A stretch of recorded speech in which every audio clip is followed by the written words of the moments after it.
नमस्कार दोस्तों, मैं अखिलेश मिश्रा आपके अपने एजुकेशनल यूट्यूब चैनल विद्यार्थी तक में स्वागत करता हूं। जय हिंद साथियों, कैसे हैं आप सभी। मैं अखिलेश मिश्रा एक बार फिर से आप सभी साथियों का आपके अपने यूट्यूब चैनल विद्यार्थी तक पे हार्दिक स्वागत करता हूं। साथियों, ये डेली हम लोग की बाल विकास की क्लास हुआ करती है जिसमें हम लोग UP TET, C TET and super TET के कंबाइंड सिलेबस को टारगेट करते हुए साथियों हम लोग अपनी प्रत्येक दिन ये थ्योरी की क्लास करते हैं। प्रत्येक दिन ये थ्योरी की क्लास साथियों हम लोग UP TET, C TET and super TET के सिलेबस को टारगेट करते हुए बाल विकास की क्लास करते हैं। ठीक, बाल विकास की अगर बात करें साथियों तो हम लोगों का टारगेट ये है कि जो 31 जनवरी 2021 को सी टेट का एग्ज़ाम आयोजित किया जाना है, 31 जनवरी 2021 को जो सी टेट का एग्ज़ाम आयोजित किया जाना है उससे पहले साथियों हम लोग अपने सिलेबस को समाप्त कर लेंगे। साथ ही साथ अगर 10-5 दिन हम लोगों को टाइम मिल जाता है तो हम लोग कुछ क्वेश्चनों की प्रैक्टिस भी करेंगे जो कि प्रीवियस ईयर एग्ज़ाम में आए हुए क्वेश्चन हैं। जानकारी के लिए साथियों मैं आपको बता दूं कि आपके अपने ही यूट्यूब चैनल विद्यार्थी तक पे UP TET, C TET and super TET के लिए साथियों जो कंबाइंड सिलेबस एनालिसिस करने के बाद प्रत्येक दिन आप लोगों को 3 क्लास प्रत्येक दिन दी जाती है, जिसमें साथियों एक क्लास सुबह 10 बजे के नियर अबाउट आप लोगों को प्रत्येक दिन बाल विकास की क्लास दी जाती है। दूसरी क्लास साथियों आप लोगों को दोपहर में 2 से 3 बजे के नियर अबाउट हिंदी की क्लास दी जाती है। और तीसरी क्लास साथियों आप लोगों को प्रत्येक दिन सामाजिक विज्ञान का 3 दिन हिस्ट्री और 3 दिन ज्योग्राफी की क्लास प्रत्येक दिन आप लोगों को दी जाती है आपके अपने ही यूट्यूब चैनल विद्यार्थी तक पे। ठीक साथियों, तो बाल विकास की साथियों ये क्लास है और बाल विकास की क्लास में अगर हम लोग चर्चा करें साथियों तो हम लोग लगभग 90% सिलेबस को समाप्त कर चुके हैं। आज हम लोग अपने नए चैप्टर को शुरू करेंगे। आज हम लोग अपने नए चैप्टर को शुरू करेंगे साथियों। 10वां नंबर का चैप्टर होगा जिसका नाम है आकलन। इस पूरे चैप्टर का नाम है साथियों आकलन, मूल्यांकन, आकलन, मूल्यांकन तथा सतत एवं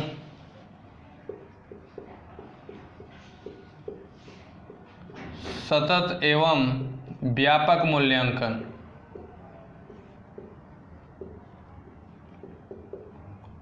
व्यापक मूल्यांकन, आकलन, मूल्यांकन तथा सतत एवं व्यापक मूल्यांकन नामक साथियों यह हमारा 9वां नंबर चैप्टर है, 10वें नंबर का नया चैप्टर है साथियों। इसे हम लोग आज शुरू करेंगे। ठीक साथियों, थ्योरी की क्लास, बेहतरीन क्लास आपके अपने ही यूट्यूब चैनल विद्यार्थी तक पे होती है साथियों। इसे आप लोग अच्छे से देखा करिए, सुना करिए, जाना करिए, समझा करिए। साथ ही साथ आप लोग अपने हाथ से लिखी हुई अपनी खुद की नोट्स भी प्रिपेयर किया करिए, जिससे कि आप लोगों को रिवीजन करने में भी काफ़ी क्या मिले, काफ़ी हेल्प मिले, काफ़ी मदद मिले। ठीक साथियों, तो साथियों हम लोगों का नया चैप्टर है आकलन, मूल्यांकन तथा सतत एवं व्यापक मूल्यांकन। ठीक, तो इसमें साथियों सबसे पहले हम बात करेंगे कि आकलन क्या होता है। सबसे पहले हम बात करेंगे कि आकलन क्या होता है साथियों। आकलन का मतलब हुआ असेसमेंट। असेसमेंट हुआ साथियों, आकलन का मतलब हुआ असेसमेंट। तो सबसे पहले हमें जानना चाहिए साथियों कि आकलन क्या होता है। जैसा कि हम आप सभी जानते हैं कि कोई भी बातचीत होता है, कोई भी कार्य होता है, कोई भी साथियों कोई कार्य करना होता है तो उसके लिए हम लोग क्या करते हैं, अपनी आम बोलचाल की भाषा में आमतौर पे हम लोग बात करते हैं कि इसका आकलन किया जाए तो क्या होगा। किसी चीज़ का अगर आकलन किया जाए, जिसे हम लोग दूसरी भाषा में परीक्षण भी कह सकते हैं। क्या कह सकते हैं? परीक्षण कह सकते हैं, अंदाजा भी कह सकते हैं। ठीक है साथियों, तो आकलन की अगर आशय की बात करें साथियों तो आकलन के आशय को सबसे पहले लोग कहते हैं कि सूचनाओं को एकत्र करने की प्रक्रिया। आकलन की बात करें साथियों तो इसे कहते हैं कि सूचनाओं को एकत्र करने की जो प्रक्रिया होती है, एकत्र करने की प्रक्रिया। आकलन को अगर बात करें साथियों तो सूचनाओं को जो एकत्र करने की, संग्रह करने की जो प्रक्रिया होती है इसी को आकलन कहते हैं। क्या कहते हैं? आकलन कहते हैं। साथियों विद्यार्थियों के संदर्भ में अगर बात करें तो किसी विषय के बारे में निर्णय प्रदान करना आकलन कहलाता है। विद्यार्थियों के संबंध में अगर आकलन की चर्चा करें साथियों तो आकलन किसे कहते हैं? किसी विषय के बारे में निर्णय प्रदान करना आकलन कहलाता है। किसी विषय के बारे में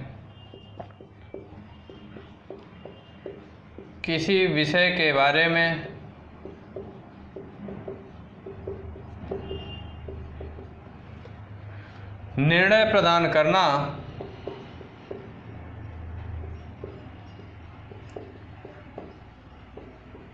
आकलन कहलाता है।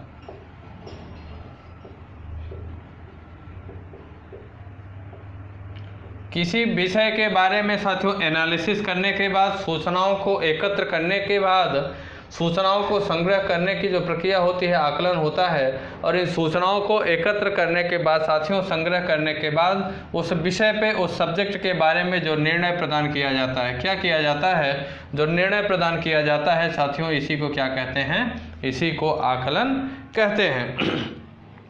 साथियों, आकलन की प्रक्रिया के प्रदत्त अगर कार्य प्रदर्शन परीक्षण का प्रयोग किया जा सकता है। आकलन की प्रक्रिया में प्रदत्त कार्य प्रदर्शन परीक्षण का प्रयोग किया जा सकता है। आकलन में साथियों छात्रों को बिना अंक अथवा ग्रेडिंग के फीडबैक दिया जाता है। आकलन में क्या किया जाता है, आकलन में साथियों बिना किसी अंक या ग्रेडिंग के माध्यम से साथियों, बिना किसी अंक अथवा ग्रेडिंग के फीडबैक दिए जाने का काम किया जा सकता है। जैसे कहा नहीं जा सकता, कहा जाता है कि फला काम होगा, फला व्यक्ति कर सकता है, तो ये क्या आकलन ही है। कोई भी कार्य किसी भी व्यक्ति को करने के लिए हमारी जो बौद्धिक क्षमता है साथियों, उससे समझते हुए किसी व्यक्ति को कोई कार्य करने के लिए सौंपने का जो हमारा आत्मविश्वास होता है, इसे भी हम आकलन कर सकते हैं। क्योंकि हमारा अंदर का जो आत्मविश्वास है वह उसकी जो है चीज़ों को परीक्षण किया, उसकी चीज़ों को समझा जाना, उसके बाद क्या कर रहा है, वो उसे कोई भी कार्य करने के लिए क्या कह रहा है, सौंप रहा है। तो ये क्या हम उसका जो है आकलन किए साथियों, इस वजह से हम उसे कोई कार्य करने के लिए कह रहे हैं। तो वही कहा गया कि आकलन में साथियों छात्रों को बिना अंक अथवा ग्रेडिंग के, आकलन में साथियों छात्रों को ना ही अंक दिया जाता है ना ग्रेडिंग दिया जाता है, बिना अंक और ग्रेडिंग के ही फीडबैक दिया जाता है, ताकि शैक्षणिक उद्देश्यों की प्राप्ति में अंतिम मूल्यांकन के बारे में सुधार संभव हो सके। इसी में साथियों एक महान विद्वान है जिनका नाम है हुबा एवं फ्रीड। महान विद्वान है जिनका नाम है हुबा एवं फ्रीड। हुबा एवं फ्रीड, हुबा एवं फ्रीड जी क्या कहते हैं साथियों, ये कहते हैं कि आकलन सूचना संग्रह तथा उस पर विचार विमर्श की प्रक्रिया है। आकलन सूचना संग्रह तथा आकलन जो होता है साथियों वह सूचना संग्रह तथा उस पर विचार विमर्श की प्रक्रिया है।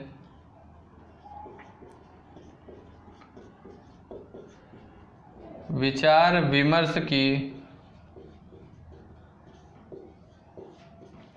प्रक्रिया है। विचार विमर्श की प्रक्रिया है जिसे हम विभिन्न माध्यमों से प्राप्त कर, जिसे हम विभिन्न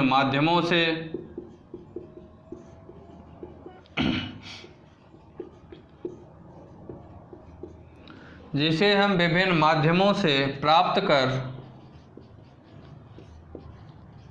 ये समझा सकते हैं कि विद्यार्थी क्या जानता है,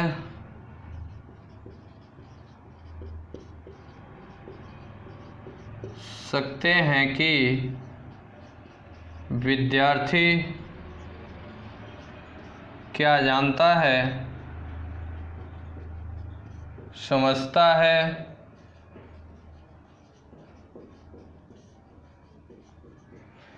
विद्यार्थी क्या जानता है, क्या समझता है, अपने शैक्षिक अनुभवों से प्राप्त ज्ञान को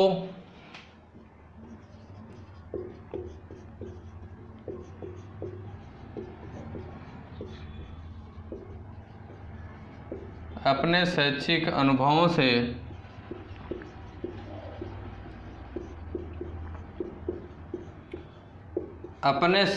अनुभवों से प्राप्त ज्ञान को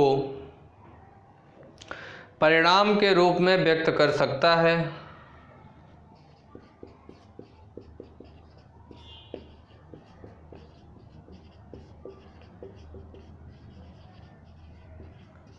व्यक्त कर सकता है, परिणाम के रूप में व्यक्त कर सकता है, जिसके द्वारा छात्र अधिगम में वृद्धि होती है।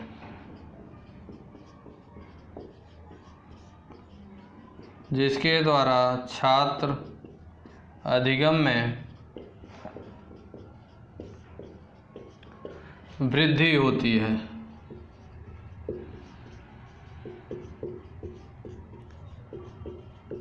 महान वैज्ञानिक हैं साथियों जिनका नाम है हुबा। क्या नाम है? हुबा एवं फ्रेड। हुबा एवं फ्रेड जी साथियों आकलन के संबंध में क्या कहते हैं आप लोग नोटिस करिएगा।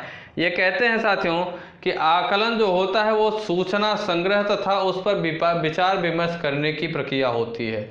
आकलन जो होता है वो सूचना संग्रह करने की प्रक्रिया, सूचना संग्रह तथा उस पर जो सूचना को संग्रह किया गया उस पर विचार विमर्श करने की प्रक्रिया होती है, जिसे हम विभिन्न माध्यमों से साथियों प्राप्त कर सकते हैं, समझा सकते हैं। प्राप्त कर ये समझा सकते हैं कि विद्यार्थी क्या जानता है, क्या समझता है। अपने शैक्षिक अनुभवों से प्राप्त ज्ञान को, हमारा जो शैक्षिक अनुभव है उससे जो ज्ञान प्राप्त होता है साथियों, उस प्राप्त ज्ञान को परिणाम के रूप में व्यक्त कर सकता है, जिसके द्वारा छात्र अधिगम अर्थात सीखने में वृद्धि होगी। अर्थात हमारा जो शैक्षणिक अनुभव है साथियों, हमारा जो शैक्षणिक अनुभव है उससे जो भी ज्ञान छात्र के संबंध में हमें प्राप्त हो सकता है, जो भी ज्ञान साथियों हमें प्राप्त हो सकता है उसे परिणाम के रूप में जिसे हम व्यक्त करेंगे, उसे हम परिणाम के रूप में जो व्यक्त करेंगे वही क्या होगा, छात्र अधिगम में वृद्धि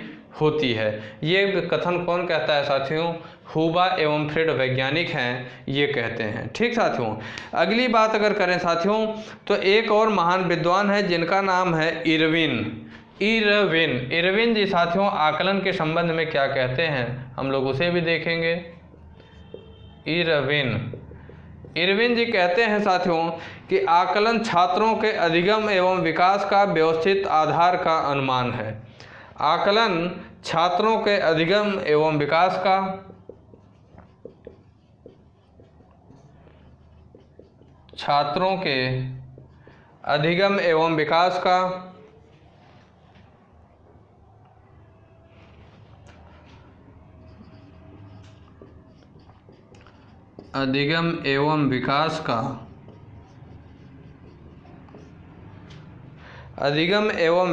का व्यवस्थित आधार का अनुमान है।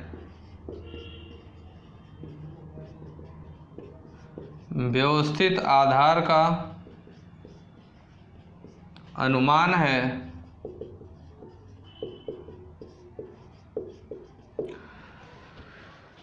व्यवस्थित आधार का अनुमान है यह किसी भी वस्तु को परिभाषित कर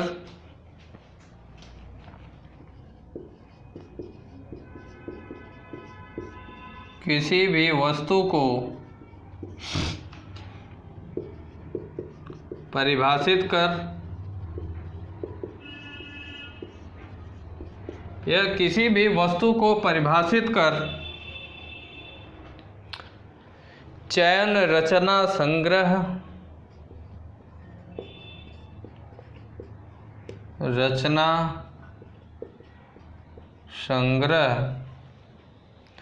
विश्लेषण व्याख्या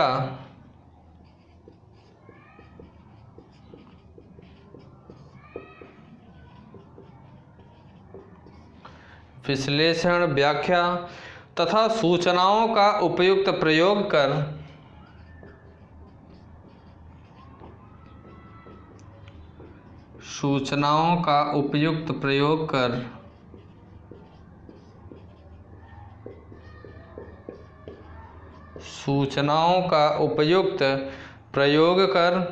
छात्र विकास तथा अधिगम को बढ़ाने की प्रक्रिया है।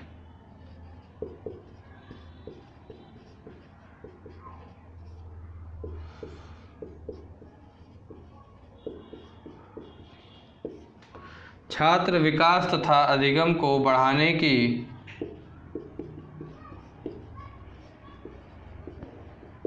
प्रक्रिया है। क्या है? छात्र विकास तथा अधिगम को बढ़ाने की प्रक्रिया है। एक विद्वान है साथियों जिनका नाम इरविन है। क्या नाम है? इरविन है। इरविन जी क्या कहते हैं साथियों? ये कह रहे हैं आकलन से संबंधित ये कहते हैं कि आकलन छात्रों के अधिगम एवं विकास का व्यवस्थित आधार का अनुमान है। अधिगम एवं विकास का मतलब हुआ सीखना। अधिगम का मतलब होता है साथियों सीखना। कोई भी चीज़ सीखने का मतलब होता है अधिगम से। तो सीखना एवं विकास अर्थात अधिगम एवं विकास का व्यवस्थित आधार का अनुमान माना जाता है। व्यवस्थित तरीके से जो आकलन किया जाता है उसी को क्या कहा? व्यवस्थित आधार का अनुमान है। यह किसी भी वस्तु को परिभाषित कर उस वस्तु का चयन, उस वस्तु की रचना, उस वस्तु का संग्रह, उस वस्तु का विश्लेषण, उस वस्तु का व्याख्या तथा उस वस्तु की जो सूचना होती है उसका उपयुक्त प्रयोग। उपयुक्त का मतलब सार्थक प्रयोग करके साथियों, उपयुक्त प्रयोग कर छात्र विकास तथा अधिगम को बढ़ाने की प्रक्रिया है। छात्र का विकास किया जाए और छात्र को सिखाया जाए साथियों। इन दोनों चीज़ों को बढ़ाने की जो प्रक्रिया होती है वही क्या होती है? वही आकलन कहलाती है। फिर से समझिए, इरविन जी कहते हैं कि आकलन छात्रों के अधिगम एवं विकास का व्यवस्थित आधार का अनुमान है। यह किसी भी वस्तु को परिभाषित कर चयन, रचना, संग्रह, विश्लेषण, व्याख्या तथा सूचनाओं का उपयुक्त प्रयोग कर छात्र विकास तथा अधिगम को बढ़ाने की यह प्रक्रिया होती है। ठीक साथियों, ये हम लोगों ने जाना कि आकलन क्या होता है, आकलन का क्या तात्पर्य है। आकलन क्या होता है, आकलन का क्या तात्पर्य है, इसे हम लोगों ने अच्छे से जाना। अब आगे साथियों हम लोगों का इसी चैप्टर में अगला टॉपिक होगा कि आकलन की विशेषता क्या होती है। Characteristic of assessment. Characteristic of assessment, आकलन की विशेषताएं। आकलन की विशेषताएं।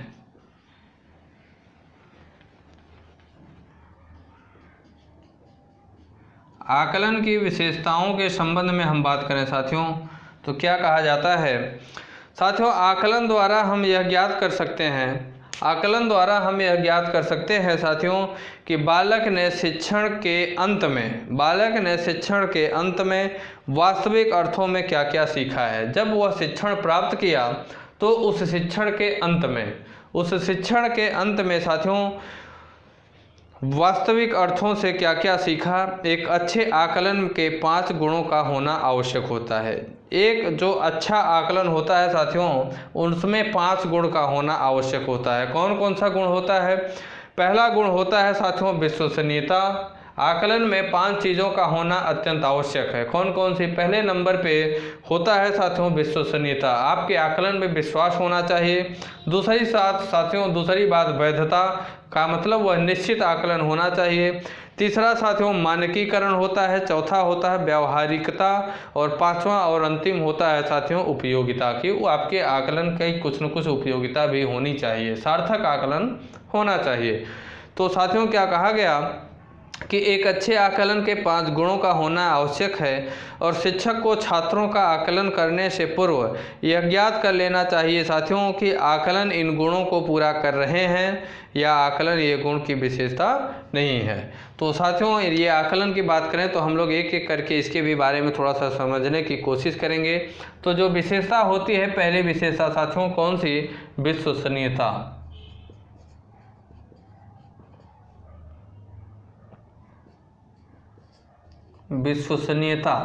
विश्वसनीयता की अगर चर्चा करें साथियों हम लोग तो किसी भी आकलन का यह सबसे पहला एवं महत्वपूर्ण गुण होता है कि आप अगर कोई भी आकलन कर रहे हैं तो उसमें आपको कितना विश्वास है कि मेरा किया गया आकलन जो है यह निश्चित रूप से एकदम सही आकलन है। ठीक। दूसरी बात है साथियों कि आकलन किसी भी समय या परिस्थिति में किया जाए किंतु उसका परिणाम सदैव समान होना चाहिए। आप कभी भी किसी भी परिस्थिति में कोई भी आकलन करें लेकिन उसका जो रिजल्ट आना चाहिए, उसका जो परिणाम आना चाहिए साथियों वो समान आना चाहिए। अर्थात चाहे आप जल्दबाजी में आकलन करें या तो बिल्कुल धैर्य के साथ आप आकलन करिए, लेकिन परिणाम उसका एक सा आना चाहिए, एक ही जैसा परिणाम उसका आना चाहिए, रिजल्ट एक जैसा आना चाहिए।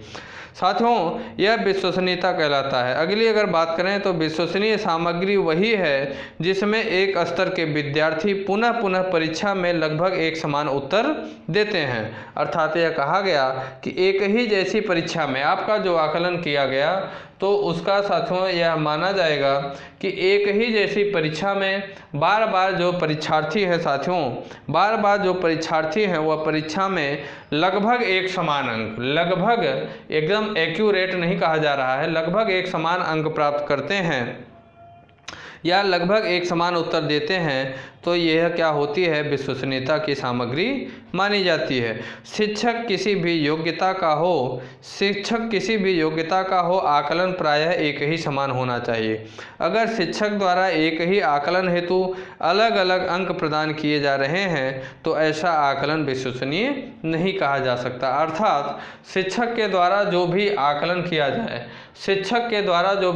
किया जाए उस आकलन पे एक ही समान अंक दिया जाना चाहिए, एक ही समान उसका उत्तर दिया जाना चाहिए या एक ही समान अंक प्रदान किया जाना चाहिए साथियों, तभी आपका आकलन सही माना जाएगा या विश्वसनीयतापूर्ण रहेगा आपका आकलन। अदरवाइज उसमें क्या होगा, अगर भिन्न भिन्न अंक प्राप्त होता है, भिन्न भिन्न रिजल्ट या परिणाम आता है तो वो आपकी जो विश्वसनीयता होगी वो सही नहीं होगी, आकलन इसका मतलब सही नहीं है। अगली विशेषता होती है साथियों वैधता अर्थात वैलिडिटी। अगली विशेषता होती है वैधता अर्थात वैलिडिटी।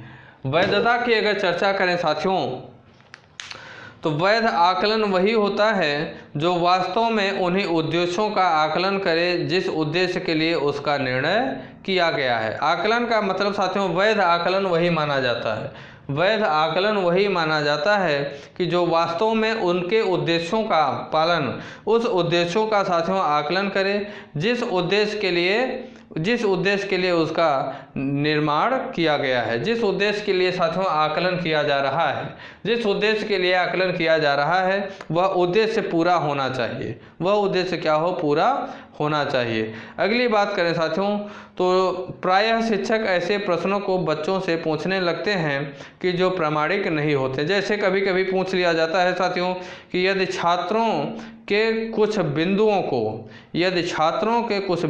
को याद करने की शक्ति को जांचने हेतु प्रश्न बनाना है तो ऐसे प्रश्न बना दिए जाएं जो उसकी तर्क शक्ति को जांचें। ऐसे प्रश्न को साथियों बना देना चाहिए जिससे छात्र के तर्क शक्ति की पहचान की जानी चाहिए। ठीक, ये क्या हुआ, वैधता। अगली विशेषता होती है साथियों मानकीकरण। अगली विशेषता होती है मानकीकरण। मानकीकरण क्या होता है, अगर हम इसके बारे में चर्चा करें साथियों तो एक अच्छे आकलन की यह भी एक विशेषता होती है साथियों कि वह मानकीकृत होना चाहिए। अर्थात विद्यालय में प्रायः साथियों जो परीक्षण किए जाते हैं वे राष्ट्र एवं राज्य के लिए किए जाते हैं। विद्यालय में जो परीक्षण किए जाते हैं वो किसके लिए, राज्यों के लिए और अपने राष्ट्र के लिए परीक्षण किए जाते हैं। लेकिन साथियों मानकीकृत आकलन वह होता है जो कक्षा स्तर को सम्मिलित करता है। जो आकलन कक्षा स्तर को सम्मिलित करता है साथियों वही मानकीकृत या मानकीकरण आकलन माना जाता है। आकलन एवं मूल्यांकन किस सीमा तक प्रशासन प्रक्रिया में समान है को मानकीकरण निरूपित करता है। क्या कहा गया कि आकलन एवं मूल्यांकन किस सीमा तक प्रशासन प्रक्रिया के में समान है वही मानकीकरण निरूपित करता है। आकलन का साथियों प्राप्तांक जो होता है वह प्रत्येक विद्यार्थियों का समान होना चाहिए। आकलन में जो प्राप्तांक हो प्रत्येक विद्यार्थियों में क्या हो, समान होना चाहिए। मानकीकृत आकलन में कई गुण होते हैं जो उसे अद्वितीय एवं मानक बनाते हैं। मानकीकरण आकलन जो होता है उसमें कई गुण ऐसे होते हैं जो अद्वितीय बनाते हैं एवं मानक के साथ होते हैं। एक मानकीकृत आकलन वही होता है जो विद्यार्थियों को एक समय सीमा, समान प्रकार के प्रश्न, समान निर्देश को दिया जाए और जिसमें छात्र समान अंक अर्जित करे वही मानकीकरण प्राप्तांक में होने वाली त्रुटियों को समाप्त कर देता है। विशेषता साथियों जब त्रुटि परीक्षक के आत्मनिष्ठता के कारण होती है, जब त्रुटि साथियों परीक्षक के आत्मनिष्ठता के कारण होती है तो वहाँ पे क्या होता है, त्रुटि समाप्त कर दी जाती है। ठीक, यही क्या होता है, मानकीकरण। अगली बात करें साथियों तो अगली विशेषता होती है व्यवहारिकता, प्रैक्टिकली, व्यवहारिकता।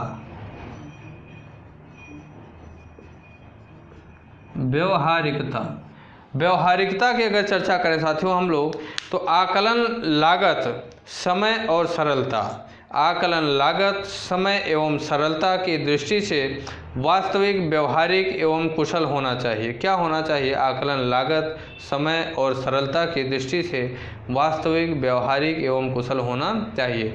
ऐसा भी हो सकता है साथियों कि आकलन का कोई तरीका आदर्श हो किंतु उसे व्यवहार में न लाया जा सके। आकलन का कोई कभी कभी होता है कि ऐसा तरीका होता है जो आदर्श होता है लेकिन उसे क्या किया जाता है कि व्यवहार में नहीं लाया जा सकता। ऐसे तरीके को भी नहीं अपनाना चाहिए। जैसे अगर बात करें कि विद्यार्थियों को प्रयोगात्मक परीक्षा में सभी विद्यार्थियों का एक प्रयोग के साथ एक अलग अलग प्रयोग देना अधिक सुविधाजनक एवं व्यवहारिक है। क्या कहा गया, विद्यार्थियों को प्रयोगात्मक परीक्षा में सभी विद्यार्थियों को एक प्रयोग के स्थान पर अलग अलग, अर्थात सभी विद्यार्थियों को एक ही प्रयोग करने के लिए न देकर अलग अलग प्रयोग देना अधिक सुविधाजनक एवं व्यवहारिक है। कारण क्या है इसका कि सबसे एक प्रयोग करवाने हेतु एक प्रकार के अनेक यंत्र उपलब्ध करवाने होंगे। हो सकता है यह संभव न हो। यह कहा गया साथियों कि सभी से अलग अलग प्रयोग करवाने, सभी से विद्यार्थियों से एक ही प्रयोग करवाने के लिए हो सकता है सभी विद्यार्थियों को क्या अलग अलग वो देना पड़े, इंस्ट्रूमेंट जो होता है, यंत्र होता है, तो इस वजह से ये उपलब्ध हो सकता है, ना हो। इस वजह से क्या कर देना चाहिए कि विद्यार्थियों को एक प्रयोग के स्थान, विद्यार्थियों को क्या करना चाहिए, विद्यार्थियों को साथियों क्या करना चाहिए कि अलग अलग प्रयोग देना अधिक सुविधाजनक एवं व्यवहारिक होता है। मतलब अलग अलग, मतलब सभी विद्यार्थियों को एक प्रयोग के स्थान पे अलग अलग प्रयोग दे देना चाहिए, जिससे सुविधा यह होगी कि जो अनेक यंत्र होंगे, एक प्रकार के अनेक यंत्र उपलब्ध करवाने की आवश्यकता नहीं होगी। नहीं तो एक ही प्रकार के अनेक यंत्र रखने पड़ेंगे, और जब अगर अलग अलग आप देंगे तो अनेक प्रकार के अनेक यंत्र रखे जा सकते हैं। ये लाभ होता है व्यवहारिकता की। अगली विशेषता होती है उपयोगिता, यूटिलिटी। अगली विशेषता होती है उपयोगिता। उपयोगिता साथियों अर्थात यूटिलिटी। उपयोगिता का मतलब हुआ साथियों कि आकलन विद्यार्थियों के लिए उपयोगी भी होना चाहिए। आकलन जो हो वह विद्यार्थियों के लिए उपयोगी भी होना चाहिए। आकलन से प्राप्त परिणामों को छात्रों को बता देना चाहिए जिससे वे उन कमियों को सुधार सकें। जिससे वे छात्र जो होते हैं वो अब कमियों को बता देना चाहिए जिससे कि वो अपनी कमियों को क्या करें, सुधार सके। आकलन द्वारा ही इसका पता लग सकता है कि किस दिशा में सुधार करना है। यह सुधार साथियों पठन सामग्री में, अध्यापन विधि आदि को में हो सकता है। इस प्रकार आकलन विद्यार्थियों की एवं अध्यापकों की कमियों को जानने एवं उन्हें दूर करने की बहुत लाभकारी होती है। आकलन जो होता है वह विद्यार्थियों के साथ ही साथ अध्यापकों की कमियों को जानने एवं दूर करने की एक बहुत लाभकारी होता है। तो साथियों आकलन की ये क्या है, 5 विशेषता हैं। आपको अगर क्वेश्चन बनाएगा एग्जामिनर तो आपसे पूछ लेगा कि निम्न में से आकलन की कौन सी विशेषता है, तो एक ऑप्शन ऐसा देगा जो आकलन की विशेषता रहेगी, बाकी ऑप्शन ऐसा हो सकता है दे दे जो आकलन की विशेषता नहीं रहेगी। या तो आपसे पूछ लेगा कि निम्न में से कौन सी आकलन की विशेषता नहीं है, तो 3 ऑप्शन ऐसा देगा कि जो आकलन की विशेषता होगी, एक ऑप्शन ऐसा देगा जो आकलन की विशेषता नहीं होगी। तो ये साथियों हम लोगों ने जाना कि आकलन की कौन कौन सी विशेषताएं होती हैं। अगला टॉपिक इसी चैप्टर में हम लोगों का होगा साथियों कि आकलन के कौन कौन से क्षेत्र हो सकते हैं। आकलन के कौन कौन से क्षेत्र हो सकते हैं।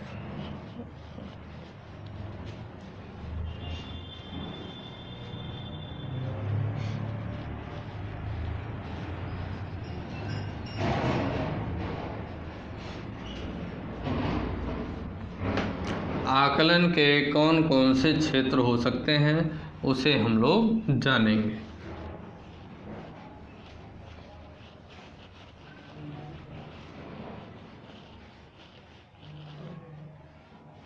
इसे आप लोग नोट कर लीजिएगा। आकलन की जो विशेषताएं हैं इसे नोट करिएगा। आकलन के क्षेत्र अर्थात स्कोप्स ऑफ असेसमेंट।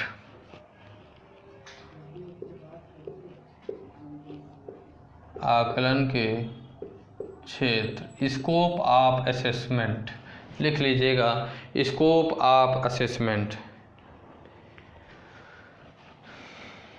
लीजिए, मैं ही लिख देता हूँ।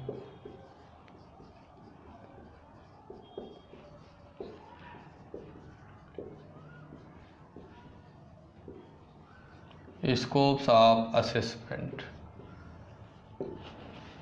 आकलन के कौन कौन से क्षेत्र हो सकते हैं? तो साथियों, आकलन शब्द का प्रयोग विस्तृत रूप में किया जाता है। आकलन शब्द का प्रयोग ही विस्तृत रूप से इसका प्रयोग किया जाता है। साथियों, आज मानव ने जितना विकास किया है उसके विकास में किसी न किसी स्तर पर आकलन का प्रयोग हुआ है। चाहे वो मानसिक विकास की बात करें, चाहे शारीरिक विकास की बात करें, चाहे बौद्धिक विकास की बात करें, चाहे सांस्कृतिक विकास की बात करें, चाहे औद्योगिक विकास की बात करें, या तो तकनीकी स्तर पे बात करें। साथियों, प्रत्येक क्षेत्र में मानव किसी न किसी रूप में क्या किया है, सबसे पहले आकलन करने का काम किया है। इसके साथियों कुछ क्या होते हैं क्षेत्र, निश्चित क्षेत्र होते हैं। अगर बात करें तो पहला क्षेत्र होता है कि शैक्षिक उपलब्धियों का पता लगाने में। सबसे पहला क्षेत्र होता है शैक्षिक उपलब्धियों का पता लगाने में।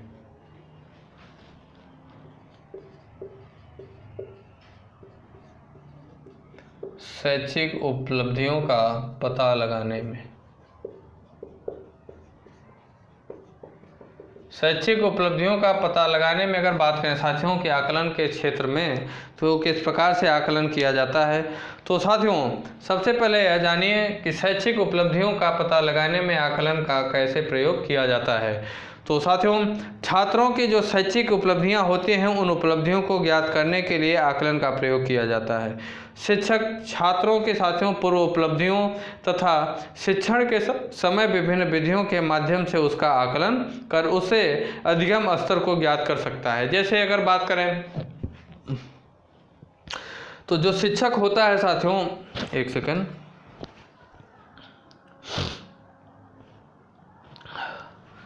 जो शिक्षक होता है साथियों वो क्या करता है कि चाहे कभी टेस्ट के माध्यम से, कभी परीक्षा के माध्यम से, कभी मौखिक ओरल टेस्ट के माध्यम से विभिन्न प्रकार के साथियों आकलन करता है। विभिन्न प्रकार से वो आकलन करता है। उसके बाद उसकी जो पूर्व विद्यार्थी की पूर्व जो उपलब्धि होती है, साथ ही साथ शिक्षण के समय उसकी विभिन्न विधियाँ, कौन कौन सी विधियों से वो शिक्षण को प्राप्त किया, इन सभी के माध्यम से वह साथियों आकलन कर उसके जो अधिगम स्तर अर्थात सीखने का जो स्तर है उसे वो ज्ञात करने की कोशिश करता है। तत्पश्चात साथियों प्राप्त सूचनाओं के आधार पर छात्रों को अधिगम प्रदान करता है।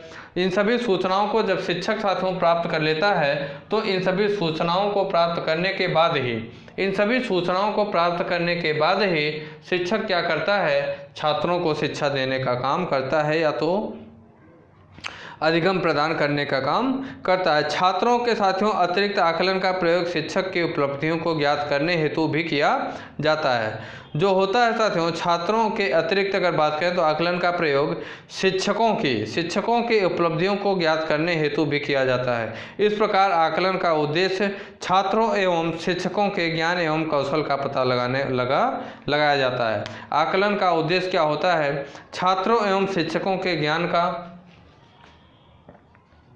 इसमें क्या होता है छात्रों एवं शिक्षकों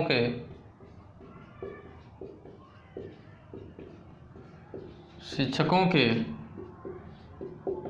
ज्ञान का पता, छात्रों एवं शिक्षकों के साथियों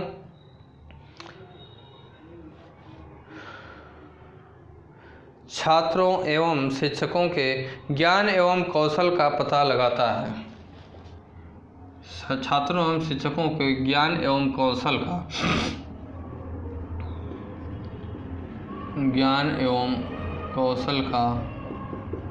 पता लगाता है। ज्ञान एवं कौशल का पता लगाया जाता है। ठीक साथियों, इसके अंतर्गत अगली साथियों अगर बात करें तो अगला क्षेत्र होता है वैयक्तिक विभिन्नता ज्ञात करने में। वैयक्तिक विभिन्नता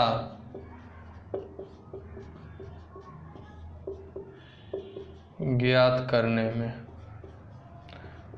वैयक्तिक विभिन्नता ज्ञात करने में साथियों यह भी एक आकलन का क्षेत्र होता है। कैसे साथियों, एक कक्षा में विभिन्न वैयक्तिक विभिन्नता वाले छात्र उपलब्ध होते हैं। एक कक्षा में या कक्ष में साथियों, एक ही कक्षा या कक्ष में विभिन्न साथियों वैयक्तिक विभिन्नता वाले छात्र उपलब्ध होते हैं या उपस्थित होते हैं।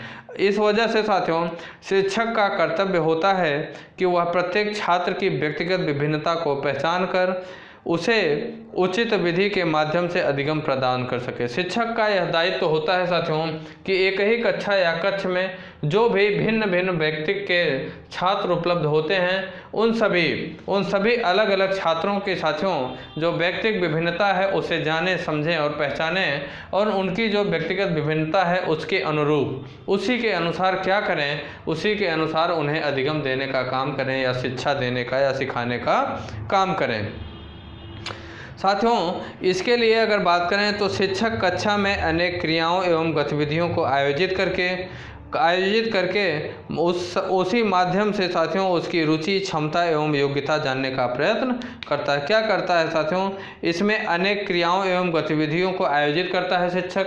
इसमें क्या होता है, अनेक क्रियाओं को साथियों शिक्षक जो होता है साथ ही साथ गतिविधियों को आयोजित करता है और उसी के माध्यम से उसकी रुचि, किसकी, विद्यार्थी की रुचि जो होती है, क्षमता तथा योग्यता जानने का प्रयास करता है। ठीक, यह भी क्या होता है, एक आकलन का क्षेत्र होता है, व्यक्तिगत विभिन्नता ज्ञात करने का क्षेत्र।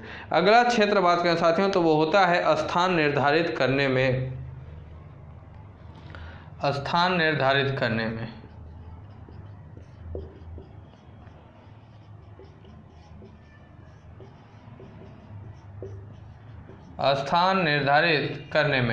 स्थान निर्धारित करने की बात करें साथियों तो आकलन का जो प्रयोग होता है वो किसी संस्था एवं छात्र का स्थान निर्धारित करने के लिए किया जाता है। आकलन का प्रयोग किसी संस्था एवं छात्र का स्थान निर्धारित करने में किया जाता है। जैसे कभी कभी होता नहीं है कि कौन सी संस्था, कौन सा छात्र, जैसे अगर कक्षा में बात करें, विद्यालय में बात करें तो कौन सा छात्र कौन सा स्थान प्राप्त हुआ, प्रथम स्थान, द्वितीय स्थान, तृतीय स्थान।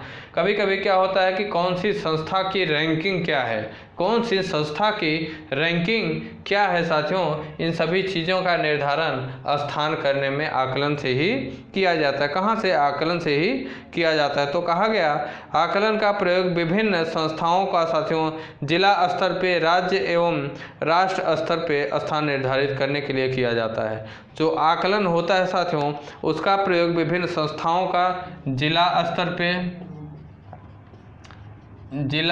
पर, अगर साथ करें तो मंडल स्तर पे, राज्य स्तर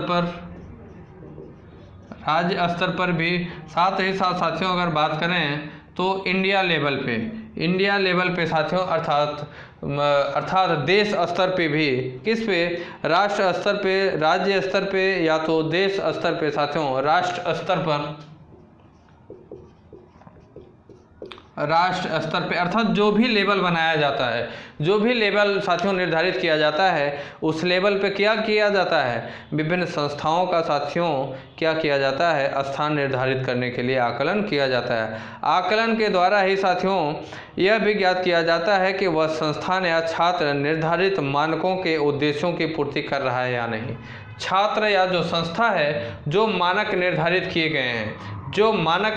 किए गए हैं उसकी पूर्ति वह कर रहा है या नहीं कर रहा है। उसके पश्चात ज्ञात सूचनाओं, उसके पश्चात जो सूचनाएं प्राप्त होती हैं साथियों उसके आधार पर उन्हें विभिन्न ग्रेड भी प्रदान किए जाते हैं। जो भी सूचना साथियों प्राप्त की जाती है उसी के आधार पर, सूचना कहाँ से, आकलन के माध्यम से प्राप्त की जाती है, फिर उसी के माध्यम से क्या किया जाता है, उसे ग्रेड दिया जाता है, स्थान देने या जाने का काम किया जाता है। ठीक साथियों, कब, सूचना जो प्राप्त होती है उसी के आधार पर ग्रेड प्रदान किया जाता है। अगला क्षेत्र होता है साथियों गुणवत्ता का निर्धारण करने में। गुणवत्ता का निर्धारण करने में, गुणवत्ता का निर्धारण करने में गुणवत्ता का निर्धारण करने में मतलब क्षेत्र की अगर बात करें साथियों, तो आकलन का क्षेत्र गुणवत्ता साथियों, आकलन जैसा कि नाम से स्पष्ट हो रहा है साथियों, इसका अर्थ है कि किसी व्यावसायिक व शैक्षणिक संस्थान या व्यक्ति के प्रदर्शन की गुणवत्ता का आकलन करना, जो सेवाएं वह उपलब्ध कराता हो। जो सेवाएं, जैसे कोई भी सेवा, कोई भी संस्था हो, कोई भी व्यक्ति हो, कोई भी संस्था हो, कोई भी व्यक्ति हो, कोई भी व्यावसायिक स्थान हो साथियों, साथ ही साथ किसी भी व्यक्ति का प्रदर्शन हो साथियों, आकलन के माध्यम से ही जो भी सेवा वह प्रदान कर रहा है, आकलन के माध्यम से ही साथियों उसकी गुणवत्ता की परख की जा सकती है। आकलन के माध्यम से ही आकलन का प्रयोग साथियों किसी उद्योग, विद्यालय, शिक्षक व डॉक्टर आदि किसी की भी गुणवत्ता की जांच करने हेतु किया जा सकता है। किसी भी चीज़ की गुणवत्ता की जांच करने के लिए इसका प्रयोग किया जाता है। कहाँ से? आकलन के माध्यम से ही। अगला क्षेत्र होता है साथियों पूर्वानुमान लगाने हेतु। पूर्वानुमान लगाने हेतु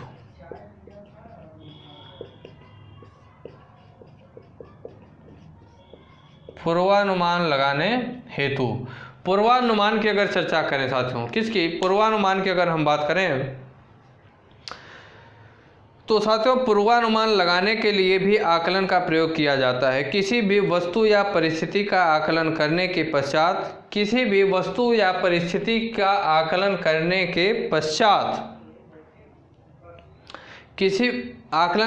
पश्चात साथियों उससे संबंधित जो पूर्वानुमान या पूर्वाग्रह का निर्माण किया जाता है, जैसे मौसम विभाग पूर्व अथवा वर्तमान के मौसम का आकलन करने के पश्चात ही आगे के मौसम के संबंध में भविष्यवाणी करता है। जो मौसम विभाग होता है साथियों, वह पहले के मौसम तथा वर्तमान के मौसम का आकलन करता है।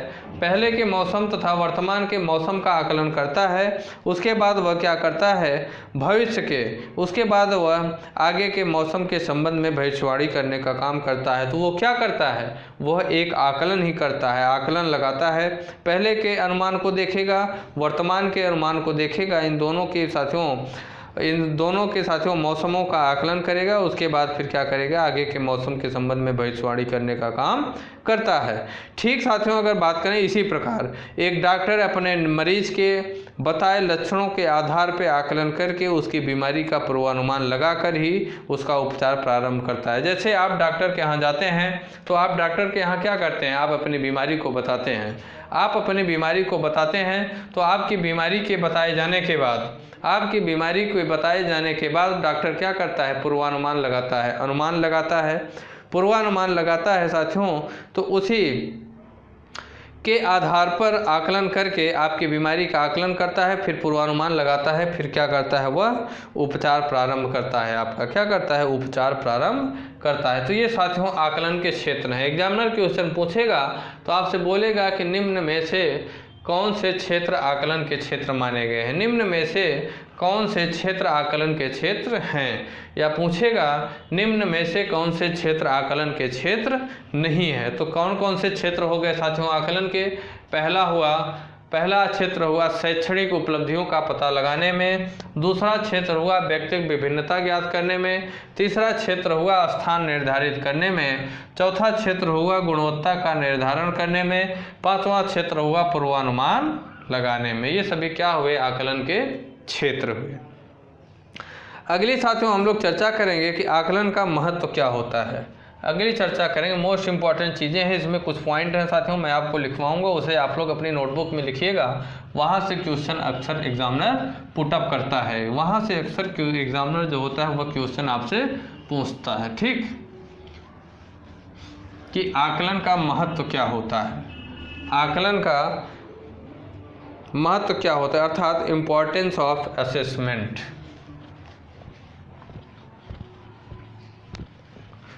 अगला टॉपिक लिखेंगे आकलन का महत्व, importance of assessment.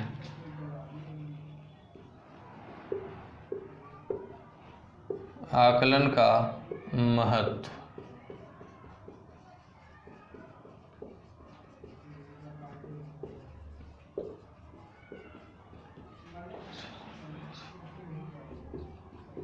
Assessment importance of assessment. Importance of assessment की अगर हम चर्चा करें साथियों, तो आकलन के महत्व की बात करें तो आकलन द्वारा साथियों विद्यार्थियों की अधिगम क्षमता को बढ़ाने, आकलन के द्वारा ही विद्यार्थियों की जो अधिगम क्षमता अर्थात जो सीखने की क्षमता होती है उसे बढ़ाने साथियों के लिए मूल्यांकन के पहले सुधार हेतु पृष्ठपोषक दिया जाता है। यह मूल्यांकन का साथियों एक ही छोटा सा रूप होता है। जो आकलन होता है यह मूल्यांकन का एक छोटा सा रूप होता है साथियों।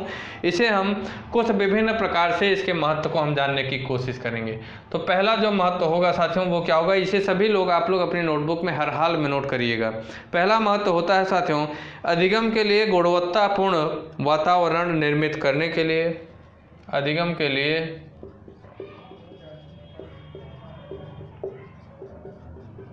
गुणवत्तापूर्ण अधिगम के लिए गुणवत्तापूर्ण वातावरण निर्मित करने के लिए,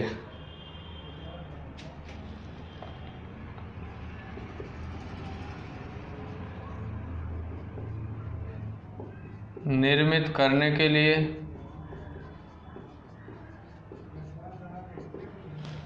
अधिगम के लिए गुणवत्तापूर्ण वातावरण निर्मित करने के लिए आकलन का महत्व होता है। दूसरा महत्व होता है साथियों शिक्षण प्रक्रिया को प्रभावी बनाने के लिए, शिक्षण प्रक्रिया को प्रभावी बनाने के लिए,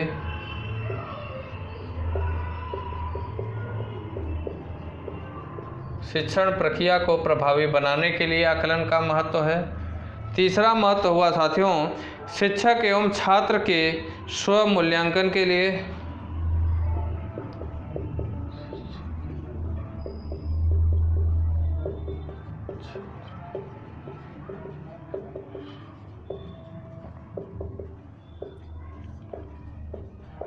शिक्षक एवं छात्र के स्व मूल्यांकन के लिए।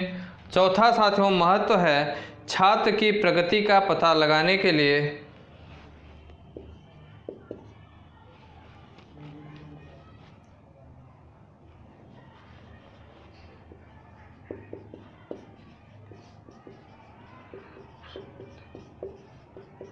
छात्र की प्रगति का पता लगाने के लिए, छात्र की प्रगति का पता लगाने के लिए निम्न बिंदुओं के अंतर्गत आकलन किया जाता है। निम्न बिंदुओं के अंतर्गत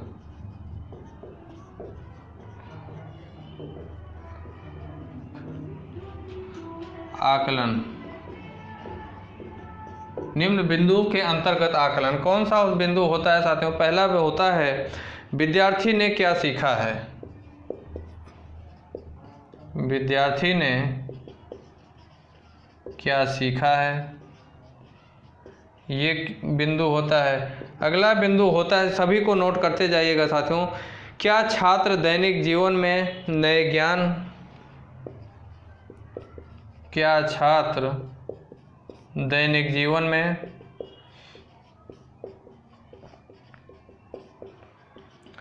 क्या छात्र दैनिक जीवन में नए ज्ञान और कौशलों का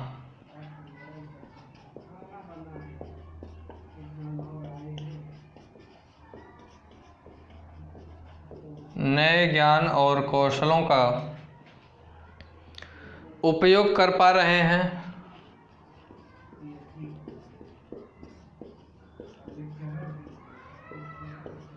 उपयोग कर पा रहे हैं। अगला बिंदु होता है साथियों कि क्या छात्र नए ज्ञान के बारे में बात कर सकते हैं, क्या छात्र नए ज्ञान के बारे में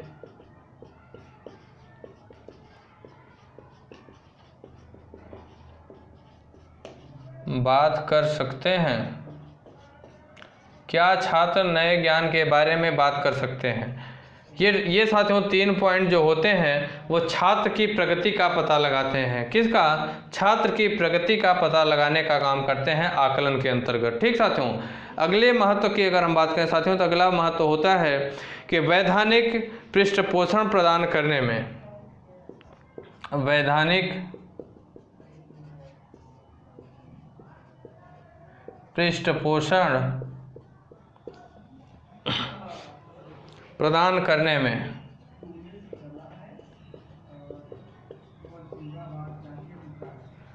वैधानिक पृष्ठपोषण प्रदान करने में भी कुछ बिंदु होते हैं साथियों। जैसे अगर हम बात करें, पहला होता है छात्र के ज्ञान के संदर्भ में,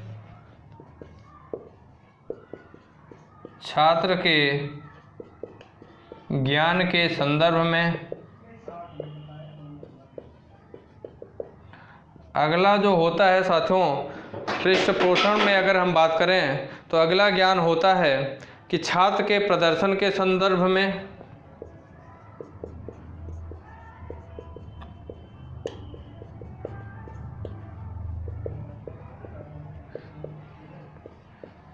कि छात्र का प्रदर्शन क्या है। और अगला जो पृष्ठपोषण होता है साथियों, छात्र की आवश्यकता के संदर्भ में, छात्र की आवश्यकता के संदर्भ में, छात्र की आवश्यकता के संदर्भ में भी साथियों हम आकलन लगा सकते हैं। अगला जो छठवां पॉइंट होगा साथियों आकलन के महत्व के बारे में, वो होगा कि विभिन्न क्षेत्रों की प्रगति के मूल्यांकन में। यहाँ मैं लिख देता हूँ, यहाँ हो सकता है ना दिखाएं साथियों, तो इसका जो छठवां पॉइंट होगा यहाँ मैं लिख दे रहा हूँ। छठवां पॉइंट होगा कि विभिन्न क्षेत्रों की प्रगति के मूल्यांकन में,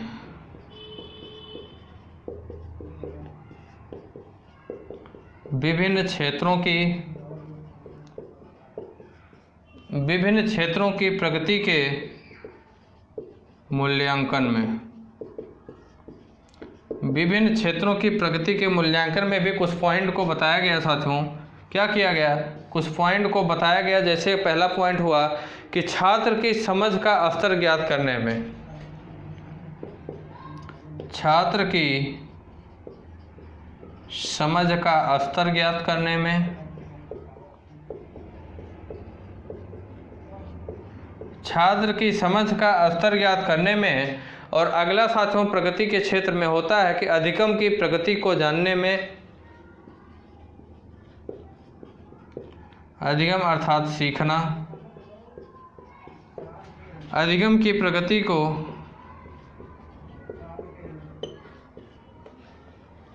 अधिगम की प्रगति के अधिगम की प्रगति का स्तर जानने में, कि मतलब किस लेवल से वो क्या सीखने का कार्य कर रहा है, छात्र जो है वो किस लेवल से मतलब सीखने की प्रगति उसकी क्या है, मतलब अधिगम की प्रगति को जानने में, अधिगम की प्रगति को जानने में। ठीक। अगली अगर बात करें साथियों तो अगली होती है क्षेत्र प्रगति की, कि शिक्षक की शिक्षण विधियों के सुधार में, शिक्षक की शिक्षण विधियों के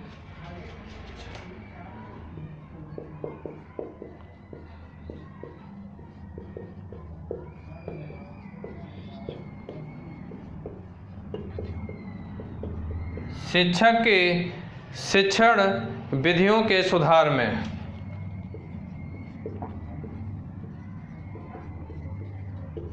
और अगला और अंतिम जो प्रगति होता है साथियों, अगला और अंतिम प्रगति जो होती है वो होती है कि छात्रों के कक्षा में उचित स्थान, छात्रों के कक्षा में, छात्रों के कक्षा में उचित स्थान,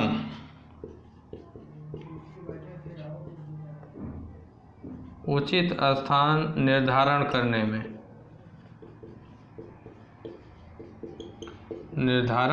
में, ये साथियों प्रगति के कुछ स्तर होते हैं। आकलन के महत्व की अगर बात करें साथियों, किसके आकलन के अगर महत्व की बात करें साथियों तो कुछ निम्न स्तर से आकलन के महत्व को बताया गया। पहला महत्व बताया गया कि अधिगम के लिए गुणवत्तापूर्ण वातावरण निर्मित करने के लिए आकलन का महत्व होता है। शिक्षण की प्रक्रिया को प्रभावी बनाने में आकलन का महत्व होता है। शिक्षक एवं छात्र के स्व मूल्यांकन, शिक्षक एवं छात्र का स्व मूल्यांकन जो होता है उसके लिए आकलन भी लगाया जाता है। साथ ही साथ साथियों छात्रों की प्रगति का पता लगाने में भी कुछ बिंदुओं पर आकलन लगाया जाता है। जैसे विद्यार्थी ने क्या सीखा इसका आकलन लगाया जाता है। अगला आकलन लगाया जाता है साथियों कि छात्र द्वारा जो दैनिक जीवन है उस दैनिक जीवन में नए ज्ञान और कौशलों का उपयोग कर पा रहा है कि नहीं। जो छात्र है वह छात्र अपने दैनिक जीवन में नए ज्ञान और कौशल का उपयोग कर पा रहा है कि नहीं, इसका भी आकलन लगाया जा सकता है। और अगला साथियों पॉइंट बताया गया कि छात्र नए ज्ञान के बारे में बात कर सकता है कि नहीं। जो नया ज्ञान छात्र प्राप्त किया है उसके बारे में छात्र बातचीत कर पा रहा है या नहीं, इसका भी आकलन साथियों लगाना जरूरी होता है। अगला पॉइंट साथियों बताया गया कि वैधानिक पृष्ठपोषण, क्या वैधानिक पृष्ठपोषण प्रदान करने में भी आकलन का महत्व होता है। कैसे कि छात्र के ज्ञान के संदर्भ में भी आकलन लगाना चाहिए, छात्र के प्रदर्शन के संदर्भ में कि छात्र का प्रदर्शन क्या है। ज्ञान तो प्राप्त कर लिया, चलिए ठीक है, लेकिन वो सही प्रदर्शन कर पा रहा है कि नहीं, सही रिस्पॉन्स कर पा रहा है या नहीं, इसका भी आकलन लगाना चाहिए। अगला साथियों बताया गया कि छात्र की आवश्यकता के संदर्भ में कि छात्र की आवश्यकता क्या है, छात्र की आवश्यकता वर्तमान में क्या है, किस क्षेत्र के बारे में छात्र की कौन सी आवश्यकता है, इसका भी आकलन लगाना अत्यंत आवश्यक होता है। फिर साथियों छठवें पॉइंट के अंतर्गत भी बताया गया कि आकलन का क्या महत्व है। जैसे छात्र की समझ का स्तर ज्ञात करने में के लिए भी आकलन जरूरी है। छात्र की समझ स्तर क्या है उसे भी ज्ञात करने में साथियों आकलन ही काम देता है। अगला पॉइंट बताया गया साथियों कि अधिगम अर्थात सीखने की प्रगति को जानने में कि छात्र की सीखने की जो प्रगति है उसका भी आकलन लगाने में आकलन का महत्व होता है। शिक्षक की शिक्षण विधि क्या है, शिक्षक की जो शिक्षण विधि है उसमें सुधार कुछ हुआ है कि नहीं, मतलब छात्र के अंतर्गत कौन सा छात्र किस विधि को समझ सकता है उसमें सुधार हुआ है कि नहीं, इसका भी आकलन लगाने में महत्व होता है। साथ ही साथ अंतिम महत्व होता है साथियों कि छात्रों के कक्षा में उचित स्थान निर्धारण करने में कि छात्र जो है वह कक्षा में उचित स्थान का निर्धारण कर पा रहा है या नहीं।